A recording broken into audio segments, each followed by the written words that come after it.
알짜경제 랜선 토크쇼 바른미래당의 경제 통통통 오늘 네 번째 시간 시작하겠습니다. 안녕하십니까. 바른미래당 최배입니다. 반갑습니다. 김성식입니다. 거든입니다. 예, 오늘 성시경의 맛있는 경제 네 번째 시간이고요. 오늘 이제 마지막 시간입니다. 너무 아쉽습니다. 그죠? 네. 벌써 더 할까요, 좀? 더 하고 싶은데. 미천이 더 있습니까? 성식이 형이. 저는 오늘 즐겁습니다. 오늘로서 사회 방송을 마무리 지을 수 있게 되어서 너무나 기쁩니다. 오늘 성식이 형이 그 의상을 딱 보시면은 저기 앞치마를 벗고요. 오늘 이렇게 그 후드티를 아주 젊게 네. 형님답게 입고 오셨어요. 자, 형의 그 가슴을 보시면 이렇게 이코노믹스, 경제학을 다 이렇게 전공하신 그 경제 전공자 모임에서 이 네. 티를 하나씩 나눠주더라고요. 아, 그래요? 네. 그래서 저도 하나 네. 이렇게 탁 집어서 갖고 왔습니다. 아주 잘 어울리십니다. 네. 예. 이거를 머리에다 쓰고 다니는 게 괜찮을 것 같은데. 예, 오늘은 이제 권은희 의원님도 같이 하시는데요. 네. 마지막 시간이고 오늘 솔직히 이 우리 경제 통통통 이렇게 기획을 하신 게 우리 권은희 의장님이십니다. 이게 시키는 걸 잘해요. 그래서 우리가 모두 우리 네. 권은희 의장님의 소나기 속에 놀아놨죠. 네, 시키는 대로 하죠. 까나리도 드시고. 예. 아, 지난주 그 까나리는 진짜 제가 그 난생 처음 먹어봐가지고. 드셨어요? 품을 뻔 알았어요. 근데 다행히 꾹 참고 먹었는데. 네. 절대 그런 거는 이제 하지 말아야겠다. 아무리 재밌으려고 노력해도 몸 버리고, 입맛 버리면서 하지 말자. 그런 생각이 들었습니다.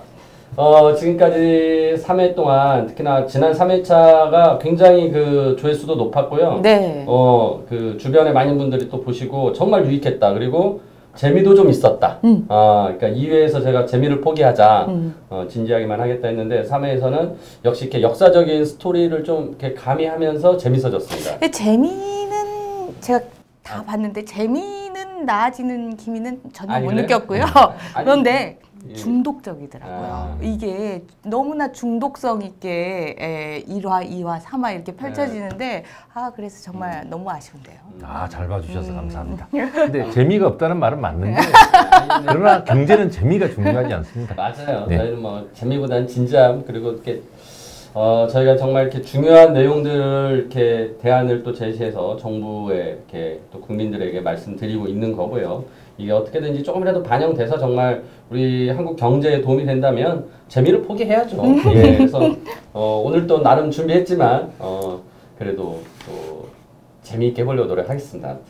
자, 오늘 주제가 지난번에 예고해 드린 대로 경제는 정치다. 정치와 경제와 아주 그 밀접한 연관성 이게 절대 따로따로 가는 것이 아니라는 것을 오늘 좀 설명을 우리 성식이 형이 또 재밌게 해드리려고 합니다. 그래서 이게 한국 경제가 지금 뭐 저성장 국면에 있고 아까 지난번에 말씀드린 이제 만성적인 질환의 구조적인 그런 그 경기가 안 좋은 경기 침체 상황인데 이런 것들을 오늘 또 다시 한번 짚어보면서 과거의 어떤 역사적인 사례들을 좀 스토리들을 말씀을 드리면서 우리가 새로운 좀 아이디어를 제시해 보려고 합니다. 자, 그럼 이제 본격적으로 이제 들어가겠습니다. 자, 오늘 그래서 첫 번째로 우리 성식이 형이 어떤 또 얘기를 준비해 주셨나요? 오늘 뭐 국가부도의 날이라는 영화가 개봉됐답니다. 예. 맞습니까? 그렇습니까? 예, 예. 첫날 30만으로 가장 많은 그 인원이 봤다고 하는데요. 우리도 그거 보러 가야 되는데 한번 그렇게 보러 방송을 그래야 하고 될 것 있어요. 같은데요. 권은희 의장님 때문에 영화도 못 보고 지금 영화 소개에서 죄송합니다. 봤는데 굉장히 그 매력적인 영화일 것 같다는 느낌이 들었어요. 네. 97년 외환위기 직후에 그 당시 그 신화를 비롯한 그 아이돌 그룹들이 정말 그 경제가 갑자기 나빠지면서 아주 고전을 했어요. 그러면서 그 시대에 맞는 해결사와 같은 노래 이런 것도 만들어서 또 우리에게 감동을 주기도 했는데 돌아보면 97년은 50만 정도의 수준이었던 실업자가 한꺼번에 120만 명으로 올라가고 어떤 날은 하루에 100개의 기업이 문을 닫는 그런 상황이었습니다.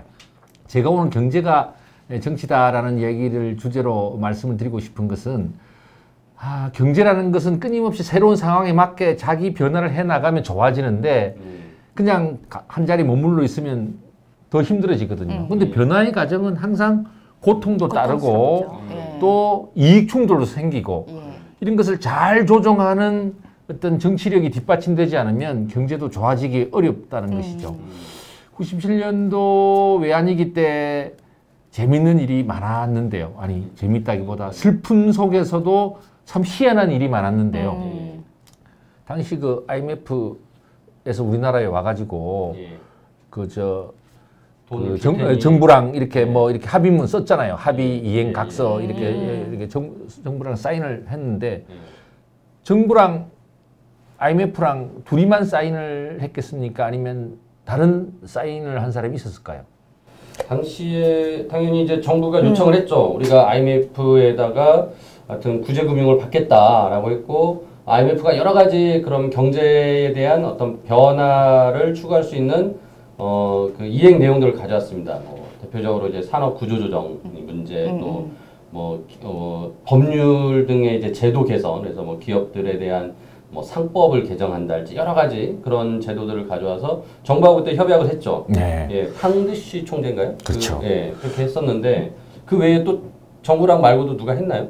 그때요. 정말 이 깡드시 총재가 이제 97년 12월 3일이에요. 제가 날짜도 기억합니다. 12월 3일. 와가지고 이제 그 기획재정부 장관하고 구제금융을 줄 테니 이런저런 계획 조치를 하라. 뭐 이렇게 문건을 만들고 이제 사인을 하고 나서 이제 비행기 타고 가려다가 잠깐 스톱! 이런 다음에 지금 한국에서 대통령 선거가 진행 중에 있구나. 그러니 17년 겨울에 대통령 선거가 있었죠. 모든 대통령 후보에게 이 합의문대로 이행하겠다는 각서에 도장을 받아와라. 지금 현 정부는 YS 정부는 이제 며칠 안 남았는데 그러니까. 여기에 사인 받은 것이 유효하지 않을 수도 있기 때문에 그러니까. 다음 정부에 맡을 사람들.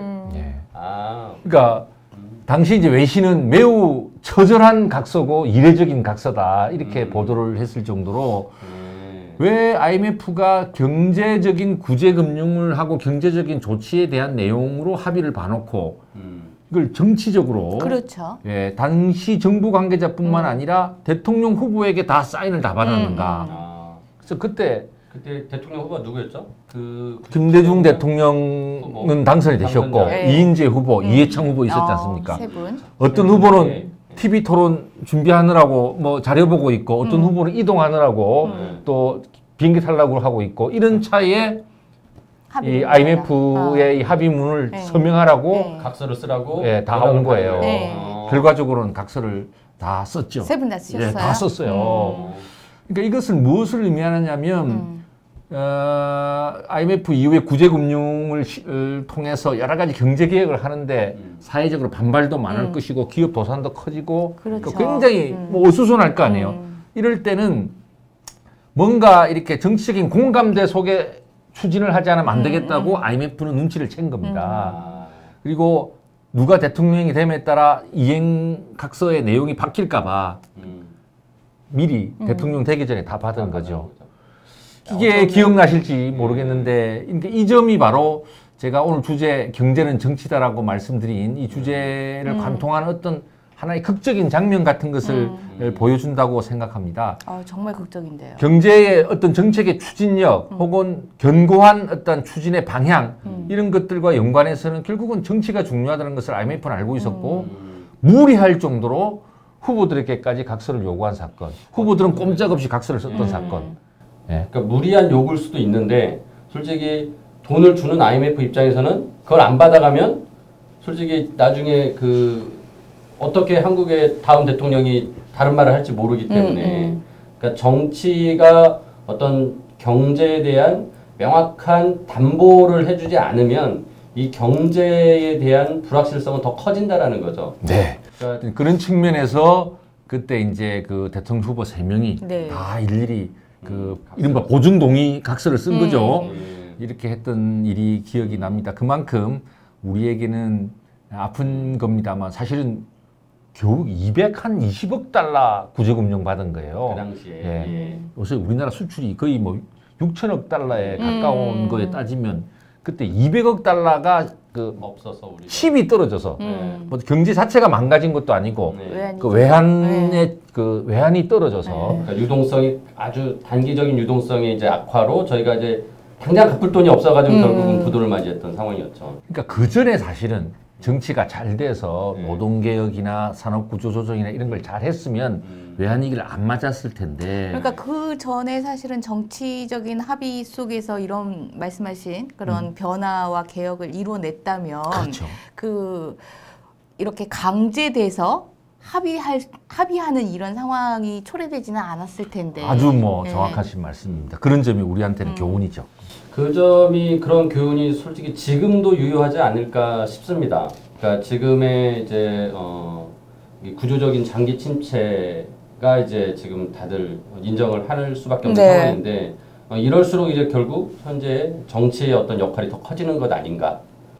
그런 의원님 간혹 지역구 가보시면 요새가 외환위기보다 더하다 뭐 이런 주민의 말씀 많이 들으시죠? 정말 더하다라고 말씀하시고요. 이 올해 연초만 해도 어려워질 것이다라는 그런 전망들을 공유하는 정도의 수준이었으면 지금 연말이 다가오니까 이거를 절실하게 느껴지시는 거예요. 그래서 어려움을 호소하시는 목소리가 너무 절실하고 간절하세요. 예. 예. 요새 이제 위기다 아니다 뭐 이런 논쟁을 뭐 또 청와대 참모가 예. 한 적도 있는데요. 뭐 경제적인 용어로서 위기라는 말은 없으니까 지금은 위기로 볼 거냐 아니냐 하는 것을 뭐 이렇게 단어 논쟁으로 가면 안 되고 근데 저는 97년 외환위기가 급성 쇼크로 왔다고 한다면 지금 우리 경제의 상황은 만성 질환으로 그러나 더욱더 중증으로 이렇게 오고 있다는 사실은 우리가 확인해야 될 것 같습니다.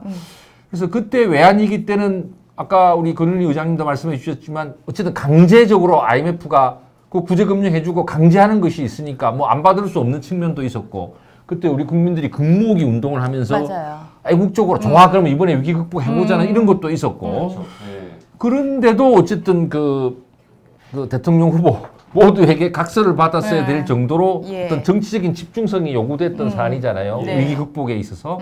근데 지금 만성질환의 한국 경제의 이 만성질환, 저생산성이고 양극화도 심하고 변화도 잘 수용하지 않는 이런 상황 속에서 한국 경제의 만성질환을 치유하려면 더 큰 정치력을 요구하게 되고 정치적 합의나 정치적 추진력을 요구하게 되는데 과연 문재인 정부는 그러한 공감대 속에서 정치적인 추진력을 정책적 추진력을 키워가고 있는 것인지 아니면 어떤 자기 생각에 사로잡히고 또 코드 인사 같은 데 사로잡히면서 오히려 정치력을 잃어가고 추진력을 잃어가고 있는 것이 아닌지 이런 게 걱정이 되는 거죠. 그러니까 지금 말씀하신 이제 그 정권 초기에 굉장히 지지율이 높고 어떻게 보면은 동력이 있었을 때죠. 그때에 해야 될 일, 굉장히 어떻게 보면 이제 우리가 계속 성시경이 얘기했던 구조 개혁이라는 어떤 과제들, 그리고 복지 강화 이런 것들에 대해서 좀 강하게 드라이브를 걸어서 뭔가 성과를 냈으면 좋았을 텐데 지금 상황은 이제 점점 경제 지표가 안 좋아지고 그리고 그러다 보니까 지지율은 또 떨어지고 그러면 추진 동력이 빠지고 또 할 일은 또 못하게 되는 굉장히 이제 어떻게 보면 악순환 같이 느껴지는 그런 위기, 그러니까 정치적 위기, 네. 그러니까 경제 위기가 또 다른 정치 위기로 지금 가고 있는 것 아닌가 이런 생각이 들거든요. 김성식 의원님이 그 IMF와 현재의 위기에 대해서 좀 그 단기적인 데 비해서 지금 현재 만성적이고 지속적이다라고 이제 비교를 해주셨는데 그 끓는 물의 개구리 이야기 하시잖아요. 이게 맥킨지 보고서에 나온 얘기입니다. 한참 끓고 있는 물에 개구리를 넣으면 거기에 반응을 하면서 튀어나오는데 찬물에 개구리를 넣어놓고 물을 서서히 끓이면은 이게 물이 끓는 줄 모르고 반응하지 않다가 거기서 죽는 그런 상황인데 그래서 저는 지금이 더 위기라고 봐요. 네. 반응을 하지 않아도 되는 상황이라고 오해하고 이런 변화와 개혁을 이끌려는 그런 노력들이 보이지 않은 이런 모습들이 정말 더 큰 위기다 이런 생각이 네, 전적으로 네. 동의합니다. 그래서 이제 지금 우리 사회에 놓여져 있는 특히 경제적인 숙제를 해결하기 위해서는 뭐 이렇게 단편적인 정책, 뭐 풀 뽑는데 뭐 일거리 또 만들어주겠다고 정부 재정이나 쓰는 이런 단편적인 정책으로 해결이 되는 것이 아니고 제가 최입의 의원님과 세 차례에 걸쳐서 하면서 정말 구조개혁의 과제, 그 다음에 잘 짜여진 거시정책, 그다음에 복지 확충이라는 세 가지 과제를 말씀을 드렸는데 이거를 잘하려면 굉장히 정치력을 잘 만들어 나가는 게 중요합니다. 정치력이라고 하는 것은 문제 해결 능력을 말하는 거지 않습니까? 정치가 뭐 맨날 머리채 잡고 싸우는 것 같아도 정말 필요한 일은 해결을 해야 되는데 지금은 머리채 잡고 제대로 싸우지도 못하고 문제 해결도 못하니까 더 큰 문제입니다. 제가 독일의 대연정의 사례를 조금 간단히 말씀을 드리겠는데요. 네. 제가 갖고 온 것이 지금 독일 대연정 합의문입니다. 잠깐만 한번 비춰봐 주십시오. 이게요, 두께가 우리말 번역본이 한 240페이지가 넘고요. 240페이지. 독일어 본이 한 170페이지가 넘습니다. 요것도 우리 당의 박선수 의원이 이 독일 대연정에 대해서 한번 연구를 하자 이래서 이제 도서관에다가 합의문을 번역해달라 이렇게 해서 이제 이렇게 받아서 본 내용입니다. 240페이지요? 예, 한글로만 240페이지고. 저희 지난번에 대통령하고 여야정이 모아가지고 합의문이 두 장. 그러니까요. 저는 이제 문재인 정부가 제대로 성공적인 국정을 하기 위해서는 협치가 필요하다 늘 주장해 왔지 않았습니까? 근데 협치라는 게 자기들 하고 싶은 일에 그냥 야당이 무조건 따라오는 게 협치라고 지금 생각하고 있잖아요. 그렇죠. 이래가지고는 협치가 안 되고 저희 바른미래당은 이렇습니다. 뭐 독일식으로 장관까지 나누는 그런 연정까지는 뭐 아직도 먼 길이고 우선은 정책연합이라도 단단하게 해서 협치를 했으면 좋겠는데 그러기 위해서는 서로의 정책 중에 주고받기를 해야 되는 거죠. 그래서 상대방의 정책 중에 괜찮은 거 받아들이고 자기 정책 중에 고집 꼭 피우지 않아도 될 것들은 좀 바꾸고 이렇게 해서 정책 전환을 매개로 해서 이렇게 새로운 경제적인 추진력을 만들어 가야 되는데 지금은 우리 경제가 전체적으로 나빠지고 내년에 세계 경제의 전망도 별로 안 좋은 가운데 정부의 지지도는 떨어지고 협치의 시스템적인 강화는 이루어지지 않고 저는 도대체 어떻게 이 산적해 있는 경제적 문제를 해결할지 저는 걱정입니다. 이 독일 대연정 합의문에도 보면 2013년에도 메르켈이 이제 3인당이랑 대연정을 할 때 자기들이 그동안 바라지 않았던 여러 가지 그 좀 취약계층 근로자들을 위한 여러 가지 복지 강화라든가 또 최저임금 법제화 이런 것을 받아들인 대신에 이제 당시 3인당 정부에게는 이제 증세는 하지 말자라는 이제 합의를 받아내서 여러 가지 이제 경제 정책을 서로 합의해서 이끌어 가거든요. 우리 경우에도 그러한 정책 패키지를 만들기 위한 여야 간의 정치적 협상을 위한 노력, 그런 정책적인 능력, 또 그런 그 대통령이 그런 것을 통해서 협치를 할 수 있다고 하는 자각들, 저는 이런 것들이 좀 있어 생겨났으면 좋겠다는 생각입니다. 제가 이거 다 이렇게 보니까 제목을 보시면은 이게 이제 합의문이라고 써 있고 그 밑에 보시면은 제목이 있어요. 폼나죠. 네. 새로운 독일 미래 구현. 그러니까 명확하게 각 그 세 개의 당, 기민당, 기사당, 3인당이 독일의 새로운 미래를 만들자라는 합의를 한 거예요. 그러니까 이 안에 말씀하신 것처럼 굉장히 구체적인 정책들을 하나하나 자기들이 원했던, 그러니까 공약했던 정책들을 놓고 이제 이 공약 중에 어느 수준까지를 같이 이행할 수 있겠느냐 라면서 이제 합의를 해놓은 것이거든요. 그래서 이런 내용들이 어떻게 보면은 협치라는 것, 그러니까 비록 추구하는 이념적인 내용들이 다르지만 일단 선거가 끝나고 국민들이 누구한테 이렇게 이제 다수당을 밀어준 거죠. 하지만 그게 절대 다수가 아니니까 전체적인 국민의 통합의 차원에서 이 정치가 독일의 새로운 미래를 만들어내기 위해서 연정을 하고 그 연정하는 구체적인 내용들을 이 책에 다 담았습니다. 그리고 이걸 근거로 이제 어떻게 보면은 독일이 뭐 인더스트리 4.0이랄지 뭐 여러 가지 새로운 미래 산업에 대한 준비들을 같이 해 나가고 있는 거거든요. 그래서 제가 이제 시청자 여러분께 한 가지 강조드리고 싶은 것은 이제 주권자로서 여러분들은 자신이 지지하는 정당이 압승을 하기를 바라고 그렇죠. 압도적으로 그 정책을 밀어붙이기를 바라실 텐데요. 그런데 독일 국민들은 이렇게 생각합니다. 자신과 비슷하게 생각하는 사람들의 숫자만큼 국회의 의석이 만들어지고 그러면 국민들의 목소리만큼 국회에 다양한 의석이 만들어지면 어느 한 정당이 다수당이 될 수가 없으니까 정당 간에 연합을 하면서 정책적으로 주고받기를 하면 한 개의 정당이 밀어붙이기를 하는 것보다 훨씬 정책이 좋고 지속 가능하고 든든하게 믿음직하게 가더라. 예, 예. 예. 그래서 우리 시청자 여러분께서 이제 우리 국회의 정치를 보면서 자신이 지지하는 정당의 입장에서 뭐 0표, X표를 치는 것도 뭐 익숙한 방법이겠습니다. 그걸 떠나서 서로 간의 생각의 차이를 넘어서 어떻게 가장 합리적인 정책적인 조합을 만들어서 서로 힘을 보태서 표 안 되는 개혁, 표 되는 개혁 잘 섞어서 실제로 굵은 정치 개혁을 할 건가. 이걸 또 그런 경제적인 개혁을 할 건가. 이걸 좀 고민하는데 우리 시청자들께서도 한번 고민해 봤으면 좋겠습니다. 오늘 제가 권은희 의장님이랑 본회의장에 같이 앉아 있었거든요. 맞아요. 예. 오늘 법안 통과하면서 오늘 권은희 의장님 참 한숨을 많이 쉬셨어요.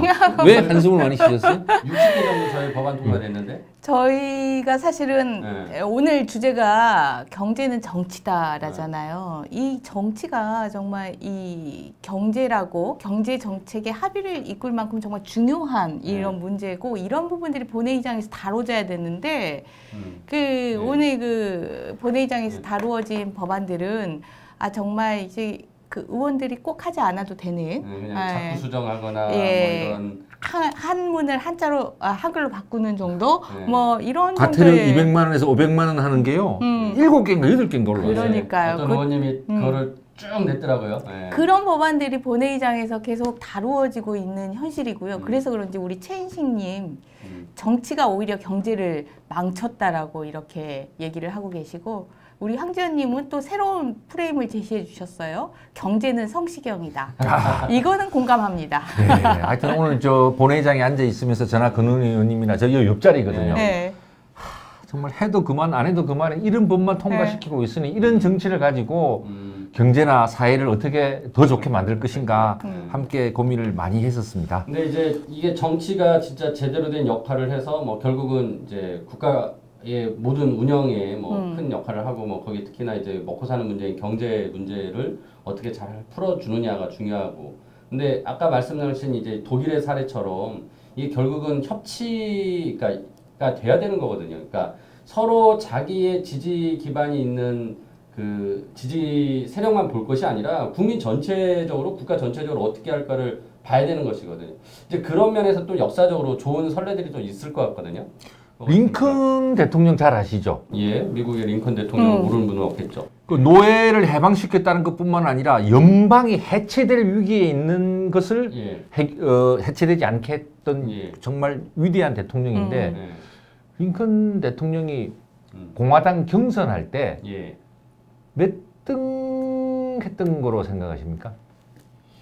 아니 1등 했으니까. 그러니까 1등에서 대통령 후보로 나왔겠죠. 예. 근데요, 링컨 대통령은 공화당에서 경선을 할 때 꼴찌였어요. 그래요? 계속해서 꼴찌로 가다가 네. 마지막에 1등으로 역전을 했습니다. 그러니까 어떤 공화당의 주류가 아니었던 거죠. 예. 왜냐하면 당시 공화당에서 강경한 노예 해방론자가 있었고 예. 사실 링컨 대통령은 중도적인 노예 해방론자였어요. 그러니까 기존에 있는 주에 대해서는 노예 제도를 일정하게 유지하고 앞으로 새롭게 만들어지는 미국의 그 중부와 서부의 새로운 주에서는 노예를 없애자는 절충안을 갖고 있었어요. 그랬더니 이제 계속해서 뭐 국가적인 그 분열 양상도 생기고 하니까 자, 강경한 주장을 했던 사람들, 즉 공화당스러운 주장을 했던 사람들은 오히려 이제 2, 3, 4등으로 밀리고 링컨 대통령이 이제 마지막에 1등으로 올라갑니다. 그래서 2, 3, 4등 하던 사람들이 뚜껑이 열린 거죠. 그렇죠. 그렇죠. 이야, 이거 내가 1등을 하다 했는데 어떻게 보이지도 않던 촌뜨기 링컨이 1등을 했어요. 링컨 대통령이 이제 결국 대통령 선거에서 이겼잖아요.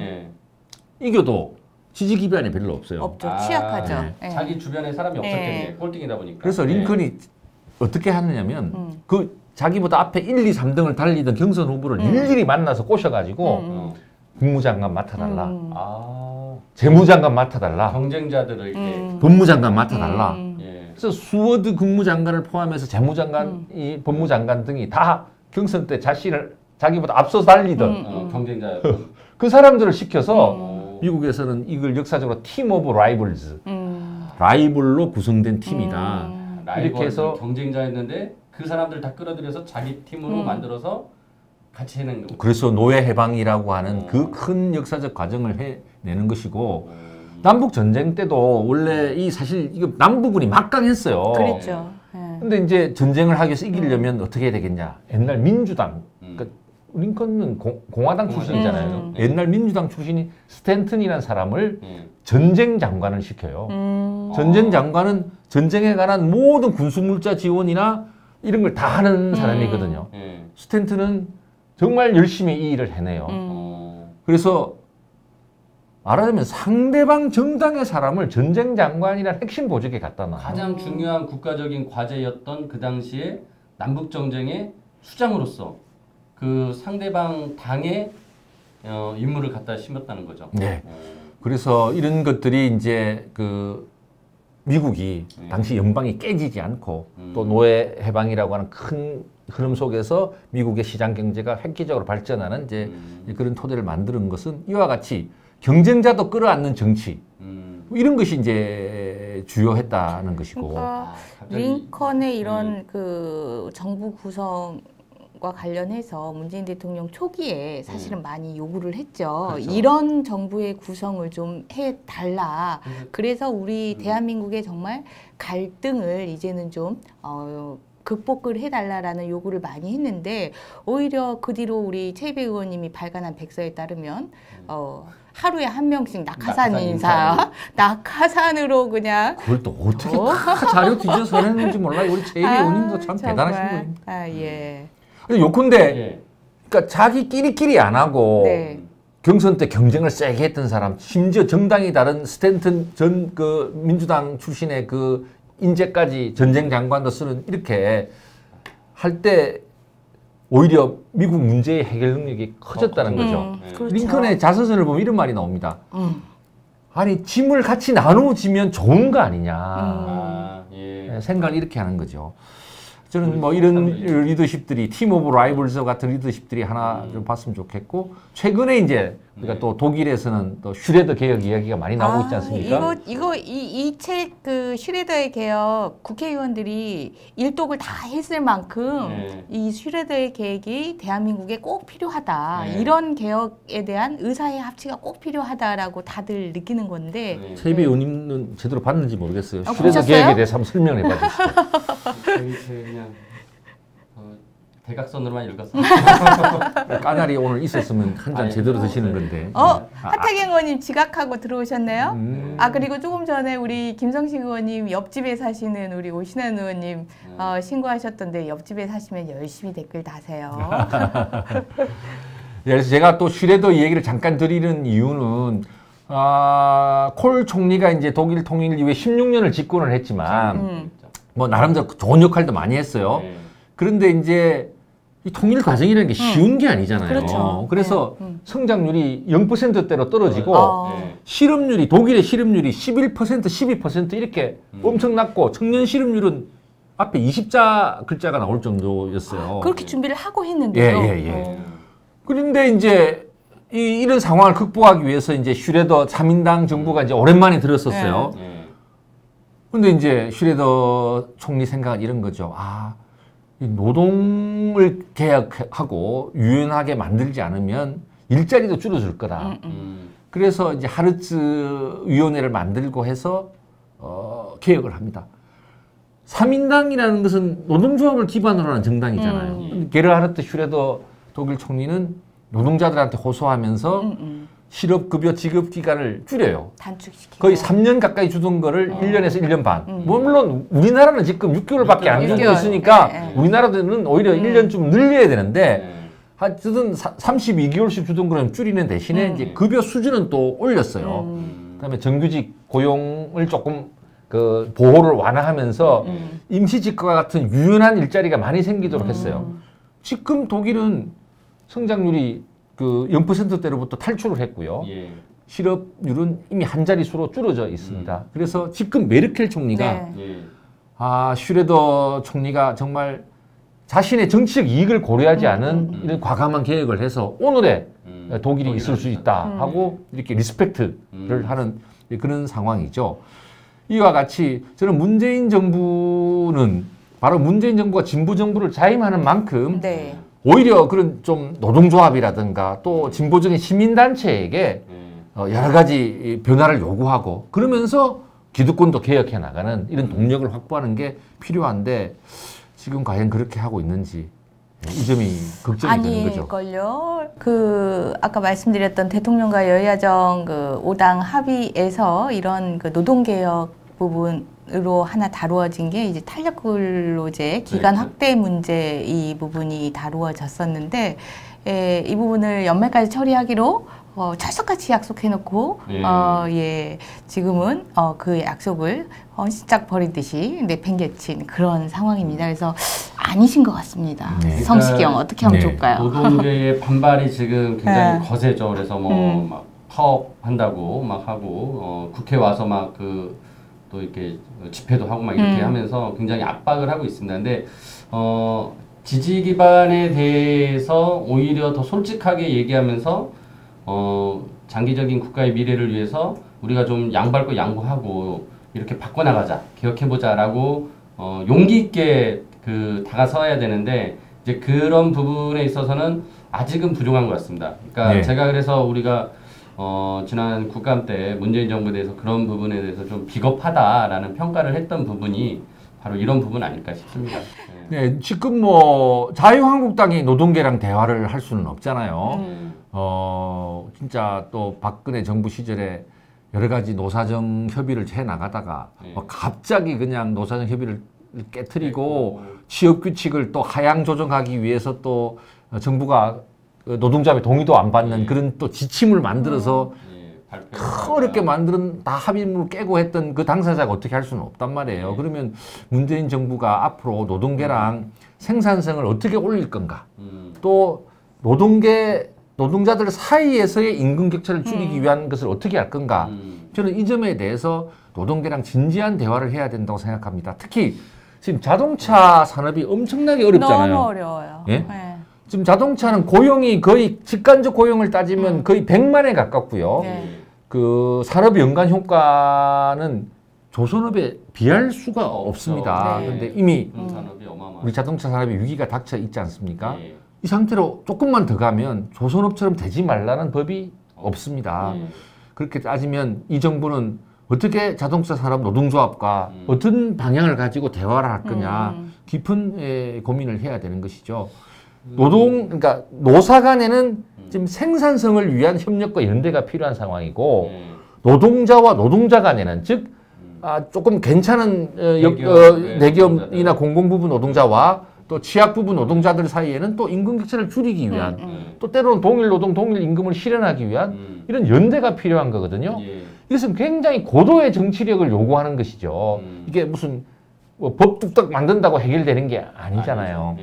이런 측면에서 오늘 주제를 다시 한번 경제는 정치다라고 얘기를 했듯이 다시 한번 우리 정치의 이런 좀 빈약한 상황 이 점을 스스로 반성하면서 또 집권하고 있는 문재인 정부 스스로는 이 정치력을 잘 발휘해서 어떻게 노동계랑 대화할 수 있겠는가 이 점에 대한 깊은 고민을 해야 될 때입니다. 그런데 하태경 의원님이 저기 하태경 의원님 매끄러 돌리시는 것 같아요.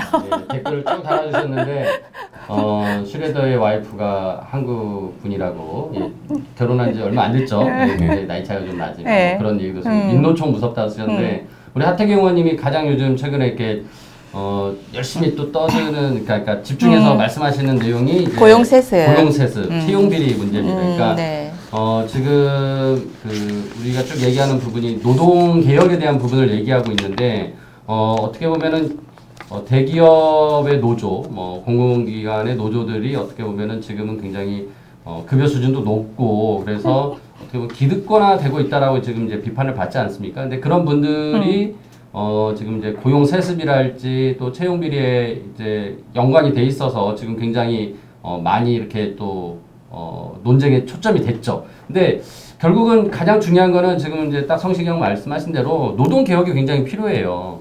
지금 대기업과 중소기업 간의 그런 임금 격차, 그다음에 노동자들 사이에서도 그 어떤 정규직과 비정규직 간의 어떤 그 노동시장의 이중구조 이런 부분들에 대해서 우리가 흔히 노동개혁 필요하다. 그러면서 주로 많이 얘기하는 게 이제 사회적 대타협을 해야 되는 거 아니냐. 최근에는 민주당에서 연대 임금도 이런 얘기를 했었죠. 그 정부가. 그래서 고임금을 받는 노동자가 임금을 스스로 깎아서 저임금자에게 줘야 되는 그런 걸 만들어내자 뭐 이런 얘기를 하는데 그런 게 쉽게 되나요, 근데 이제 우리나라에서는 이 사회적 대타협이라는 것을 좀 조심스러운 용어로 써야 됩니다. 우리가 사회적 대타협의 대표적인 예를 드는 게 네덜란드의 이제 바세나르 협약입니다. 1982년도에 노동계는 임금을 양보하고, 그다음에 경영계는 노동시간 단축을 받아들이고, 그다음에 정부는 사회적 안전망을 조금 더 강화하는 이런 이제 합의를 보게 됩니다. 노사가 먼저 합의를 보고 이제 나중에 정부도 참여해서 이제 이렇게 합의를 이끌어내게 되는데요. 이렇게 되게 되는 데는 이제 네덜란드 나름대로 오랫동안 산업별 노동조합이 발전해 온 측면, 그러니까 기업별 노조로 돼 있는 게 아니라 산업별 노조로 돼 있기 때문에 서로 좀 개별 기업의 이익뿐만 아니라 경제 전체, 노동계 전체의 문제를 당시 그래도 노동조합이 볼 수 있었다는 것이고, 경영계도 가급적 같은 숙련도와 같은 직종에서 일하는 사람 경우에는 가급적 같은 임금을 주는 것이 공정한 그렇죠. 게임이 된다는 점을 인식을 했기 때문에 경영계도 이렇게 임금 격차의 완화에 관심이 나름대로 있었어요. 이런 이제 오랫동안 이런 경험들이 있고 유럽의 또 타협적인 민주주의 이런 게 바탕으로 해서 이제 노사정 협의가 이루어졌던 건데 한국에서는 과연 노사정 협의가 될까요? 왜 잘 안 될까요? 저는 그 합의할 대상이 없어요. 네. 쉽게 말하면 앞에 말씀하신 것처럼 그 네덜란드나 유럽에서는 이 노조라는 게 굉장히 국민의 다수인 거예요. 그렇죠. 예, 그러니까 노조 가입률이 높고 그래서. 근데 우리나라는 노조가 지금 노조 가입률이 기업별 노조의 가입률은 10%가 채 안 됩니다. 그러니까 이게 극히 어떻게 보면 일부 사람으로 한정되어 있는 거죠. 그러니까, 그들만의 리그로. 그렇죠. 그러니까 타협의 대상이 없어서 그렇지 않을까? 저는 이제 그 생각이 들었거든요. 그렇죠. 그러니까 이제 우리는 너무 기업별 노조 중심으로 협상력의 격차가 생기고 노동 사회 안에서도 이른바 좀 이렇게 힘세고 목소리 큰 쪽과 사실상 배제된 쪽 이렇게 나눠져 있는 것입니다. 그러니까 노사정위원회에는 뭐 비정규직이라든가 실업자라든가 혹은 중소기업 근로자라든가 이런 분들은 노사정위원회 잘 들어가지도 못해요. 들어가시죠. 그런 가운데 또 그동안 우리 정부가 노사정위원회를 이용해 먹으려고만 들었죠. 노동계를. 그랬던 관행이 뭐 조금 예산 주면서 이렇게 자기들 하는 경제정책에 그냥 끌어들이려고만 했고 심지어 박근혜 정부 때는 뒤통수도 한번 쳤잖아요. 솔직히 말하면. 이런 불신이 쌓여 있으니까 잘 안 됩니다. 근데 어쨌든 노동조합 조직률이 10%밖에 안 되고 산업별로 조직되어 있지 않고 또 경영계와 노동계 간에 큰 정책적인 협상을 해본 경험이 매우 낮고 그렇기 때문에 나는 우리나라에서는 노사 간에 좀 대타협을 해봐라 이렇게만 해가지고는 잘 안 된다고 보고 정치권이 크게 가야 될 우리 경제의 구조개혁의 방향, 복지 증대의 방향 그 다음에 노동 문제는 어떻게 좀 격차를 줄여가면서도 생산성을 높일 거냐 이런 것을 함께 좀 잘 의논해서 정당 간에 좀 합의를 봐서 이런 방향으로 크게 갈 테니까 노동계가 다시 이런 그 솔루션, 종합 솔루션 속에 대화를 하고 싶다. 이 정도가 돼야 노동계든 경영계든 함께 할 수 있지 않을까. 저는 그렇게 생각해요. 그러니까 이게 한국적 모델이라고 생각해요. 사회적 대타협이 다 되려면 이 노사정, 이 참여자들이 노동은 단기의 이익이 아니라 노동의 미래를 생각하면서 장기적으로 봐야 되고 그리고 사 역시 단기의 눈앞에 어떤 이익률이 아니라 영업이익률이 아니라 이 사업의 경쟁력을 생각하면서 먼 미래를 또 봐야 되고 정부 역시 단기의 지지율이 아니라 우리 대한민국의 미래를 설계해 나가는 이 안목들을 기본적으로 가지고 있어야지 사회적 대타협이 되는데 현재 말씀하신 이 지금 그 참여 주체들이 아직 눈앞의 이익 그리고 눈앞의 지지율의 시각을 가지고 있기 때문에 이런 사회적 대타협의 장은 열리지 않는 것 같습니다. 너무 안타까운 현실입니다. 근데 이제 뭐 그 사회적인 전체적인 그런 대타협까지는 아직은 좀 요원할 것 같지만 그래도 우리가 지금 그 아까 전에 자동차 산업 이제 말씀하셨어요. 성시경이 우리나라 자동차 산업이 지금 경쟁력이 점점 떨어지고 있고 특히나 많은 그 경쟁력의 저하 요인 중에 하나가 높은 생산 비용 그 중에 이제 그 인건비라고 이제 분석들을 하거든요. 이제 그런 것들을 돌파하기 위해서 지금 한번 작게나마 이제 시도해 보려는 그 사업이 광주형 일자리 아닌가 싶어요. 우리 저기 광주 이번 주에 갔다 왔죠.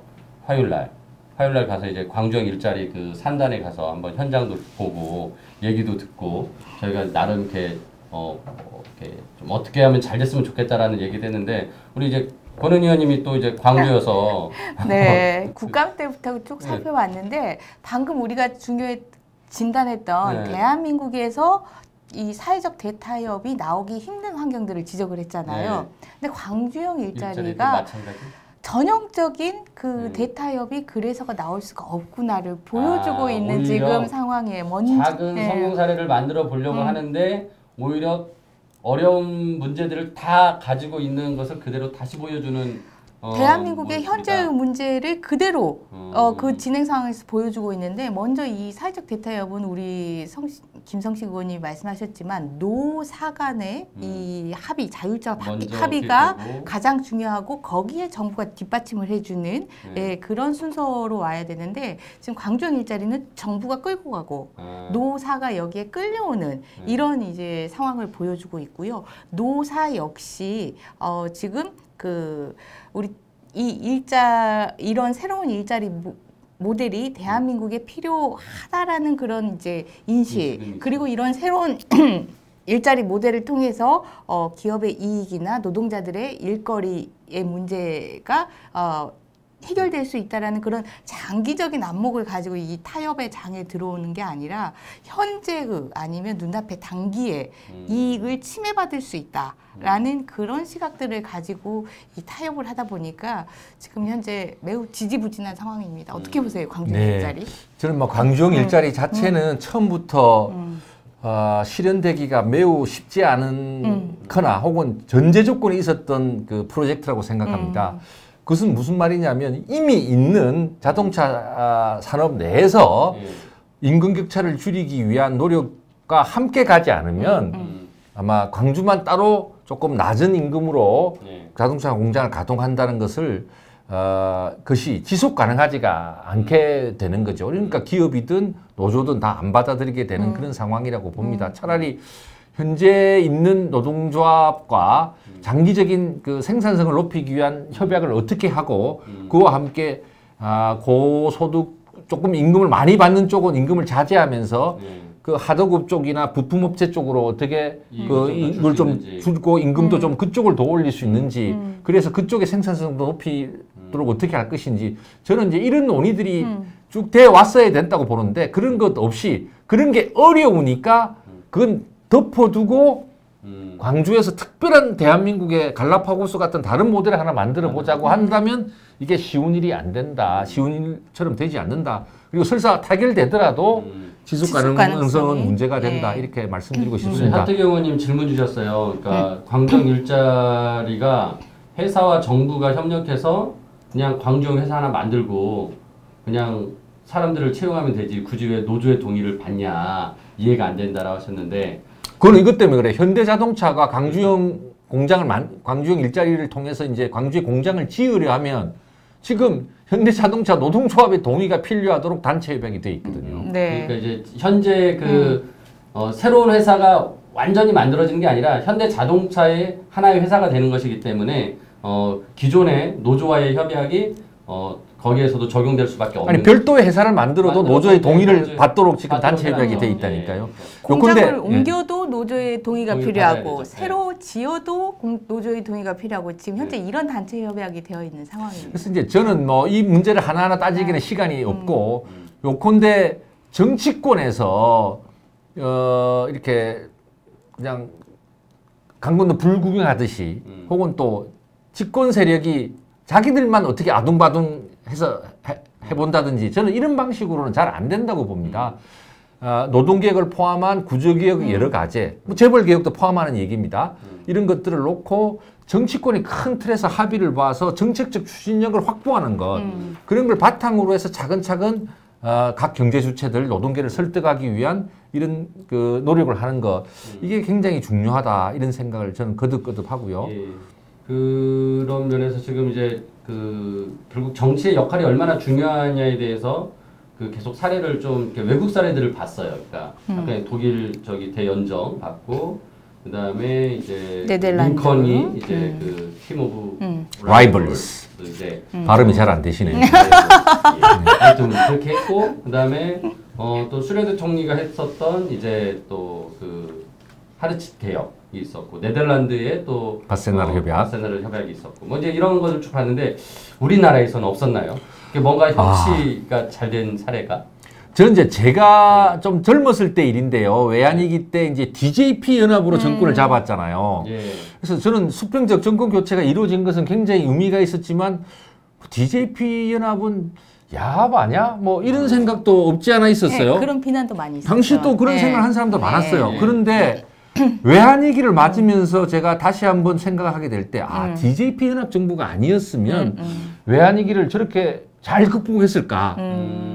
즉, 그 DJP 연합 정권이 되다 보니까 시장이 DJ 개혁에 대해서 훨씬 더 신뢰와 안심을 하게 되었고, 또 노동계를 설득하는데도 도움이 되었고, 여러 가지 국론을 모아 나가는데도 도움이 되었고, 예를 들면 오늘 우리가 이제 경제는 정치다는 주제로 토론을 합니다만, 이 책, 이거 원 저작권자는 이현재 전 경제부총리세요. 네. 책 제목이 경제는 정치다인데, 이분이 이제 원래 그 DJP 연합이 아니었으면 당시 금융감독위원장으로 발탁이 되어서 나중에 정말 능수능란하게 이렇게 당시 그 IMF의 여러 조치들 또 구조개혁들을 못했을 거예요. 네.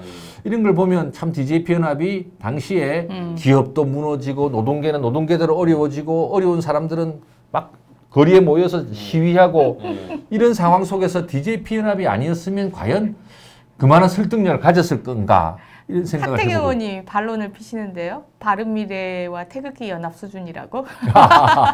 예, 뭐 당시에는 쇼크들이 많았습니다. 네. 김대중 대통령을 지지하는 사람들도 네. 굉장히 그 쇼크를 먹었었고요. 그러나 결과적으로 보면 그러한 우리나라 나름대로의 연정의 경험이죠. 그런 연정의 경험이 네. 외환위기라는 큰 물길을 넘어가는데 도움이 됐다는 얘기를 할 수가 있겠고. 또 이 어려운 상황 속에서 우리 대한민국의 역사 속에서 이런 리더십 참 괜찮았었다라고 평가하는 게 있다면 또 어떤 게 있을까요? 또 한 번은 물태우인데요. 뭐 다 군부의 연장선상에서 당시 이제 양김이 분열하면서 이제 87년 이후에 대통령 선거를 했는데 노태우 대통령이 됐잖아요. 그래서 뭐 군부의 연장선상이다 말은 많았는데 돌아보면 당시 그 남북 기본 합의서, 네. 네? 비핵화 선언 포함해서 이 남북 간의 북방 정책, 러시아와의 북방 정책, 남북의 화해 협력의 시대를 연 사람이 물태우잖아요. 그래요. 제가 어려서 그때. 예. 동시에 또 토지 초과 뭐 이득세 이런 걸 포함해서 이제 토지 공개념 도입도 이때 했고요. 만약에 그때 YS나 DJ가 대통령이 돼서 토지 공개념 얘기를 했다면 진짜 좌빨 얘기 들었을지도 몰라요. 라고 했겠죠. 예. 근데 오히려 노태우 대통령이 했으니까 그게 수용했고 또 이렇게 남북 기본 합의서. 나는 그래서 지금 보수 세력이 그때의 최소한의 그 남북 문제를 책임지고 포용 정책을 펴던 그때의 그 생각이나 사례만큼도 뛰어넘지 못하고 있어서 저는 굉장히 걱정입니다. 또 하나의 사례는 이제 노무현 대통령께서 한미 FTA를 추진했어요. 그때 나라가 난리 났었죠. 예.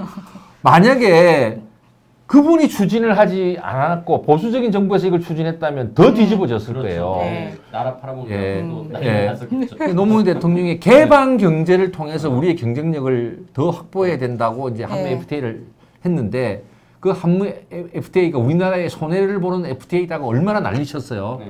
근데 지금 미국이 자기네 손해 봤다고 자기들이 손해라고 바꾸자고 하고 있는 그쵸. 판이잖아요. 이 돌아보면은 다 자신들의 지지 계층에 대해서 당시 이제 물태우 대통령이 남북 화해 정책을 필 때는 남북 포용 정책을 필 때는 아니 저거 이 북한 저 빨갱이 정권 저거 두드리 잡아야 되는데 그렇죠. 왜 보수 정권이 말이야 물태우가 그런 일을 하냐고 할 정도였지만 그래도 보수 정권이 그런 얘기를 함으로써 설득력이 생긴 거란 말이에요.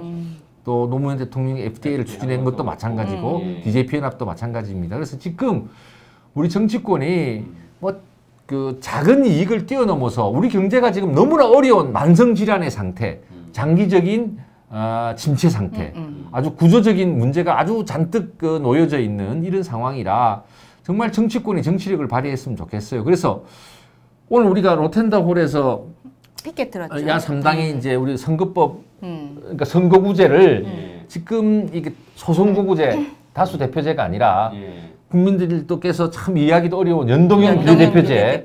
이름이 좀 어려워요. 다른 말로 하면 국민들이 득표율을 보여주신 만큼 의석이 되도록 하는 민심 그대로 로 선거구제 개혁 하는 것을 놓고 어떤 분은 선거구제 개혁이 뭐 밥 먹여주냐, 뭐 정치 개혁이 밥 먹여주냐라고 말씀을 하시는 분도 있습니다. 우리 정치가 하도 제 역할을 못하니까 정치 불신이 하늘에 다르니까 저는 그런 말씀하시는 걸 100번 그렇죠. 이해합니다만 저는 감히 말씀드립니다. 이번에 선거구제를 바꾸어서 민심 그대로 국회가 구성될 수 있다고 한다면 국회는 진짜 대결의 정치에서 대화의 타협의 정치를 할 수 있는 여건이 생길 것이고 또 나아가서 낮은 수준의 정책연합으로부터 높은 수준의 연장까지 이렇게 감으로써 맨날 그 표 되는 정책만 하고 표 안 되는 건 안 하고 굵은 개혁은 안 하고 단편적인 개혁만 정책만 하는 이런 상황을 근본적으로 해결할 수 있을 것이다. 그런 의미에서 정치개혁, 다당 구조로의 정치개혁, 연정과 협치가 가능한 정치개혁, 또 민심 그대로의 선거구제 개혁, 이것이 바로 경제를 살리는 길이라는 점도 감히 말씀드리고 싶습니다. 그 이제 정치와 경제가 뭐 결국은 이제 다 같이 이루어지는 거죠. 저는 뭐 사람이 하는 거니까 정치도 사람이 하고 또 경제도 사람이 하는 거니까 어떤 사람이 그 제대로 된 리더십을 가지고 이끌고 갈 수 있느냐, 그 리더십을 단순히 단 한 사람이 아니라 그게 어떤 집단이고 정당이고 뭐 그게 이제 한 사람이 된다면 뭐 이제 대통령이라고 또 표현할 수도 있겠죠. 그러니까 이 정치적 리더십에 의해서 결국 국가 운영이 어떻게 되느냐를 결정하는 것이고 그 과정에서 선거제도가 얼마나 중요한지에 대해서 또 이제 말씀을 해주셨습니다. 근데 저는 이제 이런 단어가 있죠. 그 우리가 보통 정치 경제학이라고 해가지고 정치 경제를 같이 배워요. 경제학 따로 정치학 따로가 있지만 또 정치 경제학이라는 단어가 있는 것처럼. 근데 또 제가 어느 책에서 봤는데 이런 또 표현을 썼더라고요. 경제 정치가가 필요하다라고 이제 하신 분이 있어요. 여기 계시잖아요. 여기. 네. 저는 진짜 경제를 그 기반으로 한 어떤 정치가 필요하다라는 생각이 들면서 정치 경제 가 김성식. 네. 자, 이제 우리 거의 방송이 마쳐지는 것 같습니다. 예, 저는 이제 4번의 이렇게 방송을 여러분과 함께 했는데 정말 재미없게 해서 죄송합니다. 그건 죄송하셔야 돼요. 제목은 맛있는 경제라고 했는데 재미없게 만들어서 정말 거듭거듭 죄송하게 생각하고요. 이 비판적인 얘기에는 뭐 항상 뭐 100% 진리가 있는 게 아니라 약간 좀 이렇게 뭐랄까 비판을 위한 비판일 수도 있겠습니다만 박근혜 정부 때는 1%를 위한 정부 아니냐라는 비판이 있었어요. 그랬죠. 문재인 정부 나름대로 노력을 하고 고생을 하고 있습니다만 또한 좀 조직되고 말빨 센 그런 계층 10%를 위한 정권이 아니냐라는 걱정과 우려가 서민들 사이에 퍼져나오고 있다는 점을 저는 좀 직시를 했으면 좋겠습니다. 그러면 90% 목소리 약한 분들, 일반 정말 취약하고 하루하루 살아가는 이런 서민들의 목소리가 반영이 되려면 거듭 말씀드리지만 양당의 대결 정치 구도가 바뀌어야 돼요. 그래서 중도적이고 합리적이고 그러니까 개혁적 보수든 합리적 진보든 이런 목소리들이 모아서 대변되는 정치가 필요합니다. 저희 바른미래당이 부족하지만 그런 차원의 정치 세력으로 커 나갈 수 있도록 우리 자신부터 더욱 노력하겠다는 말씀을 드리면서 우리 시청자 여러분께서도 좀 다양성이 반영되는 정치 구조, 그런 속에서 대화 타협이 되는 정치 구조, 그래 해서 구조개혁, 그 다음에 제대로 된 복지, 그 다음에 노동개혁, 이런 모든 것들을 또 함께 나갈 수 있는 그런 그 정책을 펼치는 정치가 되도록 그렇게 해서 경제를 살리고 정말 일자리를 제대로 만들어내는 정치가 되도록 함께 마음을 모아주셨으면 하는 마음을 끝으로 저는 전해드리고 싶습니다. 아, 그리고 댓글에 마지막에 우리 하우스님께서 경제라는 단어 자체에 이미 정치 의미가 담겨 있다. 경세. 그렇죠. 경제라는 단어는 네. 경세 재민에서 나온 말이고 맞습니다. 진짜 국민들의 먹고 사는 문제를 풀어주는 것이 결국 정치고 그게 경제다라는 얘기가 이제 딱 마음에 맞았습니다. 우리 이민우님이 바른미래당 걱정 많이 해주시면서 유튜브 컨텐츠와 관련해서 많이 부탁해주고 계시는데 우리 김성식 의원님 김성식 유튜브 TV 개국하셔야 되는 거 아닙니까? 그러니까요. 네? 제가 이렇게 별로 얼굴이 받쳐주지 못하고요. 네. 또 입담도 받쳐주지 못하고 있습니다. 그래서 저에게 너무 과도한 주문은 하지 마시고 네. 다만 오늘 우리 권은희 의원님께서 좋은 기획을 하셔서 지금 여기까지 이렇게 왔습니다만 제가 거듭 강조드리고 싶은 것은 한번 생각해 보세요. 지금 반도체를 제외해 놓고는 우리 그 경쟁력 있는 산업이 이제 거의 없어지고 있어요. 그렇죠. 예. 네. 그렇다고 해서 새로운 비즈니스, 4차 산업혁명과 연관된 것은 중국보다 뒤떨어지는 경우가 많아요. 그러면 여성들은 육아 부담이 크면서 경제 활동을 많이 못하고 있습니다. 복지 수준이 낮으니까 각자 도생에 내몰리고 있고 공동체를 함께 잘 가꾸기보다는 그냥 각자 어떻게 밀치면서 옆 사람 그렇죠. 그냥 경쟁하면서 이렇게 해 나가고 있고. 그다음에 우리 내수 소비에 큰 제약을 주는 1,500조의 가계부채는 이제 머리에 이고 이러지도 못하고 저러지도 못하고 있는 이런 상황입니다. 그다음에 민간의 활력을 이렇게 짓누르는 행정 만능주의, 규제의 벽, 뭐 제대로 해결 못 되고 있지 않습니까? 이런저런 경제 현실을 꼼꼼히 봐야지 뭐 소득주도 성장이 있는 이렇게 말을 하는 사변적인 관념적인 용어와 논쟁 이제 이건 이제 그만두고 제가 말씀드린 그런 경제 현실을 같이 보시기를 제가 다시 한번 강조드리고 이렇게 본다면 우리는 적어도 08년도 글로벌 금융 위기 이후에는 장기적인 침체 국면에 있구나, 구조적인 만성 질환에 있구나 하는 것으로 우리는 우리 경제의 숙제의 내용을 확인을 하고 거듭 말씀드리지만 고통스러운 구조개혁 그러면서도 국민을 지원할 수 있는 거시경제정책, 잘 짜여진 사회복지정책 이 세 개의 경제정책을 통해서 우리 국민들에게 희망을 줄 수 있도록 어떤 정치권의 큰 합의부터 이끌어 나가고 또 그런 합의를 이끌어내기 위해서 노력하고 하기 위해서 자신의 정책들도 잘못된 것을 바꿀 수 있는 문재인 정부가 되기를 바랍니다. 예. 오늘 이제 마지막 회다 보니까 우리 성시경이 이렇게 장문에 꼭 하고 싶은 말을 딱 준비를 해오셔가지고 이렇게 또 말씀을 쫙 해주셨습니다. 그리고 이제 지금까지 4번에 걸쳐서 했던 거를 다 종합해서 지금 한 이렇게 스피치를 한 3분 스피치 딱 하셨는데 나중에 그냥 이걸 압축적으로 딱 해가지고 제가 보기에는 그 유튜브에 계속 올려야 되겠습니다.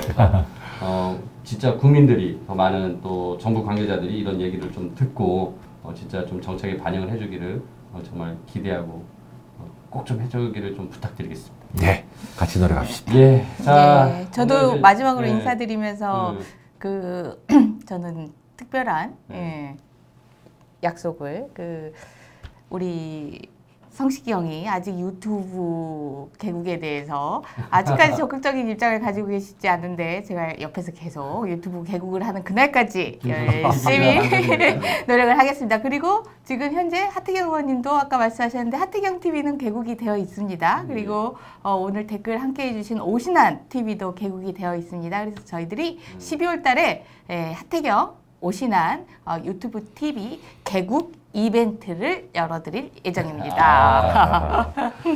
자, 오늘 또 1시간이 또 훌쩍 넘어갔습니다. 이렇게 긴 시간 또 같이 해주셔서 너무 감사드리고 특히 오늘 권은희 의장님께서 오셔가지고 또 저보다 훨씬 나은 양념의 역할을 해주셨다고 우리 둘이 있을 때보다는 스튜디오가 완전히 분위기가 다르고 밝아지네요. 예.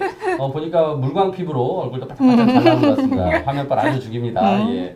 앞으로 이제 권은희 의원님도 이렇게 권은희 TV 한번 생각해 보시면 좋겠고 아무튼 우리 국민들을 위해서 우리 바른미래당이 진짜 열심히 일하고 있다. 그리고 국민들과 소통하기 위해서 계속 이렇게 유튜브 또는 뭐 페이스북 라이브 뭐 이렇게 해서 계속 저희가 이렇게 소통의 노력을 계속 하겠다는 약속 드리며 그래서 오늘의 성시경의 맛있는 경제 마치도록 하겠습니다. 감사합니다. 감사합니다. 감사합니다.